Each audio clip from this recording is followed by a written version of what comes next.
Greetings, clarinetists. May is often a month of new beginnings and bittersweet endings. Students say goodbye for the summer. People are graduating, and it marks the end of many of our artistic seasons and the beginning of long put-off summer projects.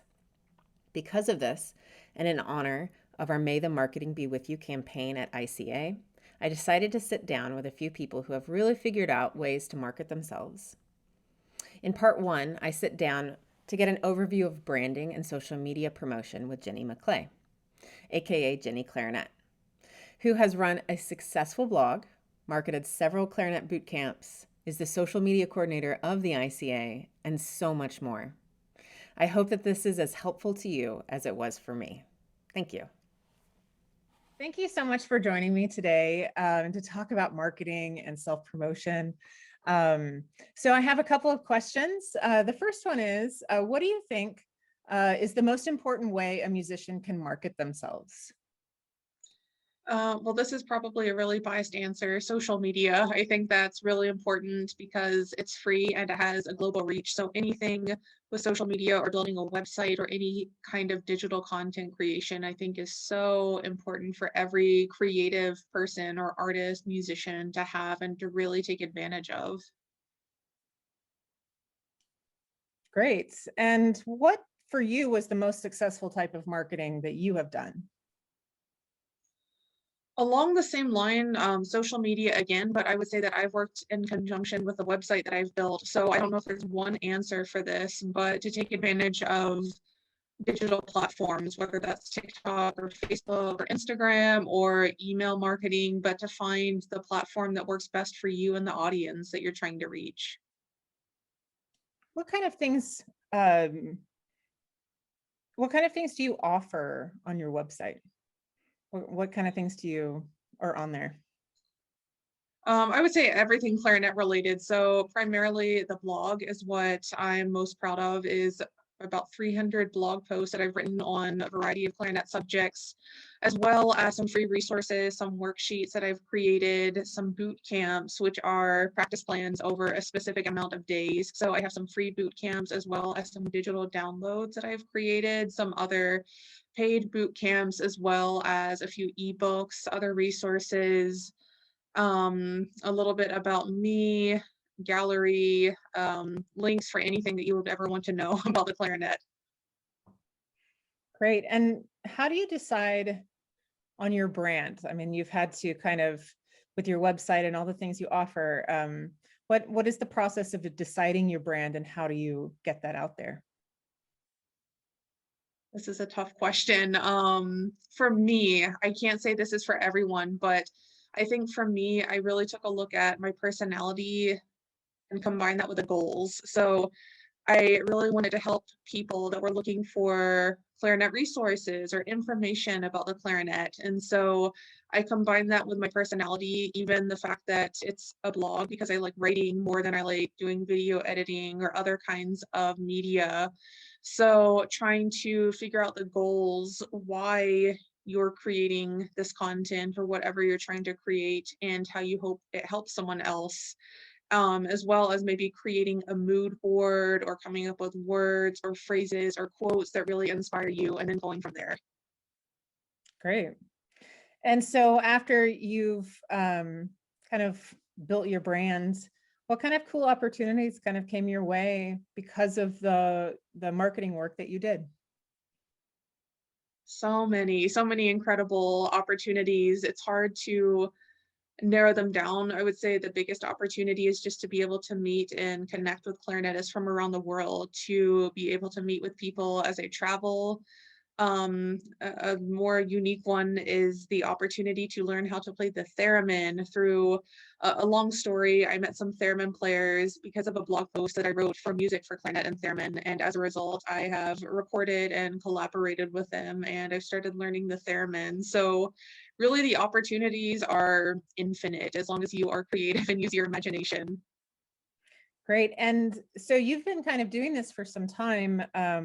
And I know that patience and persistence is a key, but kind of how long did it take you to build a brand and kind of to get yourself out there?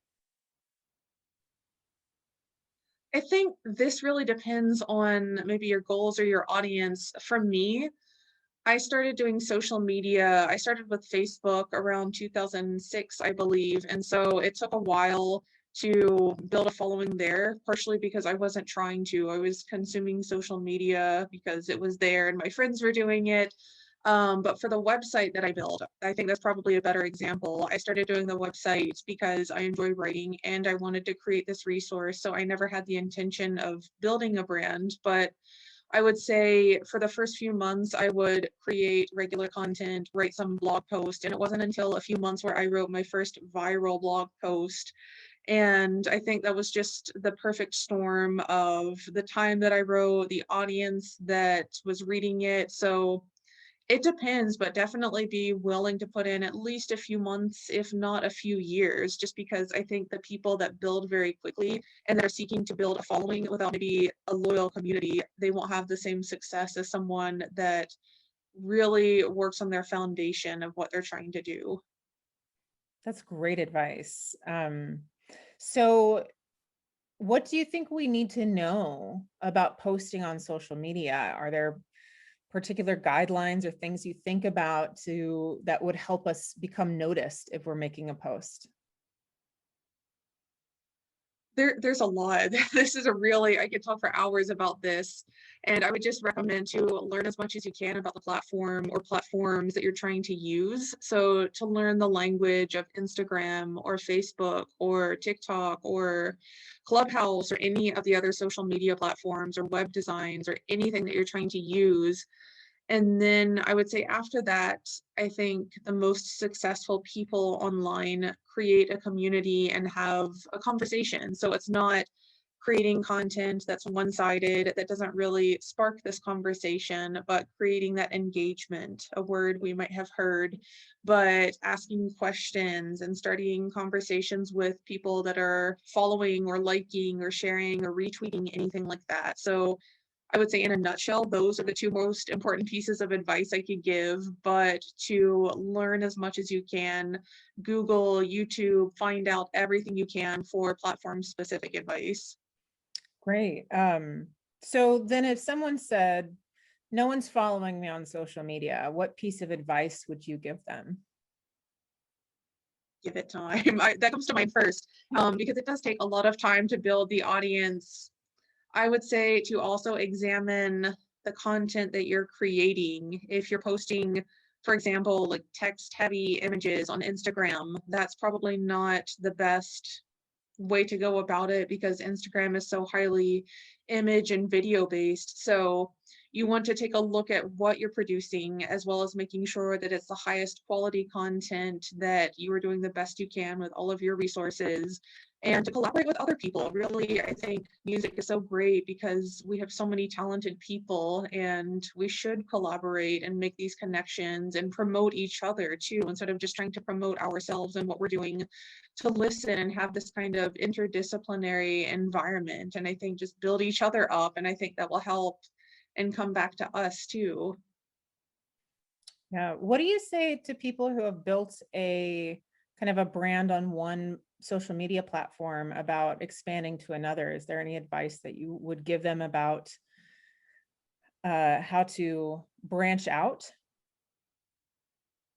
Use your audience. That's sort of what I did. I told you I started with Facebook, and the audience that I had built on Facebook would go to my website. So redirect the traffic. If you're starting to do Twitter, which a lot of people are doing, and you have a really big Instagram following, make sure that your Instagram followers know that you're starting a Twitter account and that they should follow and engage with you over there, and then use your existing traffic to reroute for other platforms. And then again, learn the lingo for every platform.